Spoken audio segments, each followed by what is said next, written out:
We shot 2 boat commercials in 48 hours for Ballistic Ribs, the UK's leading rib brand. It was all shot on a Sony FX6 with a Sony A7S Mark III, GoPro Hero 11, handheld and on FPV drone.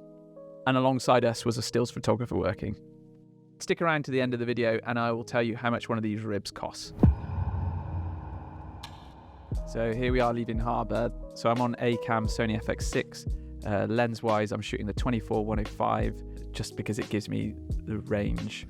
I know some people aren't massively keen on that lens, but I like it because it just means I'm not jumping between glass. I'm using the Shinobi to monitor focus and exposure. I've got a fantastic 3D printed sun hood which clips on. An amazing thing I found on eBay. We had probably 4 or 5 different ribs with different models dotted in them, and we were just shooting tons of content. Some of it's still not been used yet, but we'll go into additional edits down the line. Something like this, there's so much organisation that goes in, so you might as well maximise your time out on the water.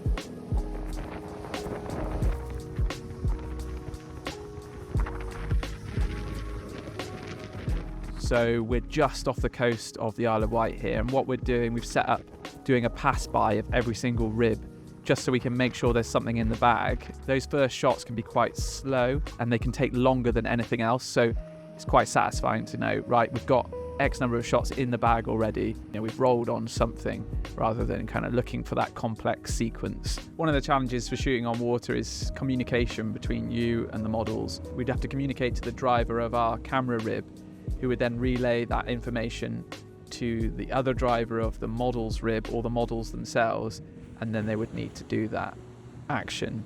The problem is resetting as well is often really slow. The boat might need to be put back into place, and it all needs to be done safely as well. So we had a safety briefing that morning, understandably, with all the crew and all the models, but when you're on the water, that's kind of being done actively as well to make sure everyone is totally safe. So worth mentioning, one of the challenges of shooting ribs is salt water. On the FX6, I have to be really careful because there's ports that are exposed, and the buttons and everything are vulnerable to getting splashes of salt water in them, and the camera slowly 6 months later isn't working. So you've got to be really, really careful, and then after the shoot you kind of need to set aside some time to go through your kit and just check it over and make sure everything's clean.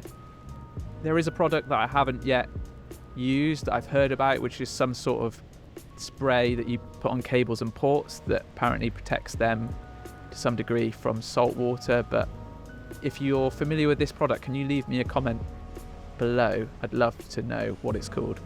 So this is model Sam Barnum. So Sam was able to drive and look great on camera as well. So well done, Sam. And you can glimpse behind him over his shoulder, there's some of the support crew. So I reckon 4 or 5 support boats were there. There was safety guys, there was models, people looking after the models, marketing. It was a big operation, but necessary as well, just to keep everyone safe. And if someone needed something, someone could nip off or take someone back to shore, and it didn't pause the whole shoot. Lovely blue skies. We're lucky with the weather. This is August in England, so you never know what's going to happen. This red thing you can see here is the kill cord. So this is tied around Sam's leg, and people that aren't familiar with ribs and boats like this is so that the engine, if Sam goes overboard, it will kill the engine and stop the rib.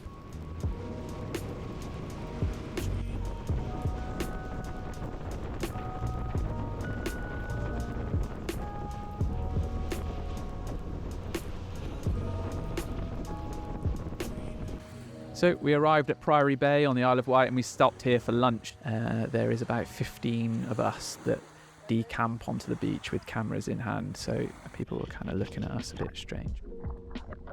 So close off into the water. So here's photographer James North with his Canon in Seafrogs. I'm also in a Seafrogs housing, which I picked up secondhand just before the shoot from eBay, but it was still 500-600 quid.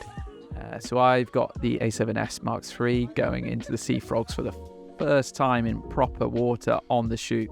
Quite a scary moment. I tested it in the bath at home, but never the same. Before I jumped in the water, I greased up with silicone all the seals, put water absorbent pads inside the housing. But one thing I didn't do, which I wish I had done, is treated the front of the glass of the housing with washing up liquid or something to repel water droplets, because when I was in the water was sort of starting to sit on the lens. It's hard to tell on timings, but I think I was in the water for about an hour just in my swimming shorts, or it might have been my pants, and the cold, even though it was a summer, really hot day, cold was kind of starting to catch me.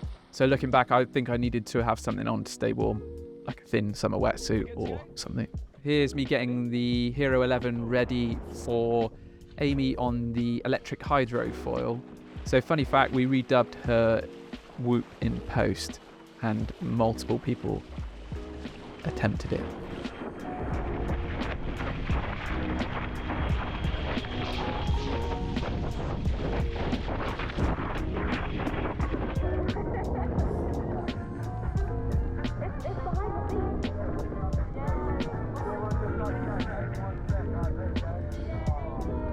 So we're losing light, but we got lucky with the sunset. It was beautiful, and this shot made the final film.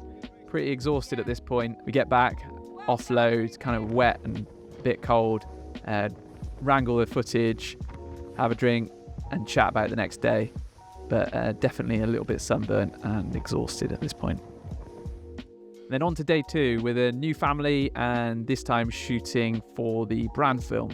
And so this was model Lawrence Price, who I've worked with loads of times before, and his family. When I'm shooting with kids, it's often just checking in more than you would think is necessary, just checking in with the parents to just make sure everyone's cool, where they think they're at, especially in hot sun. Constantly make sure that they were hydrated, topped up on sun cream, and kept in the shade as much as possible.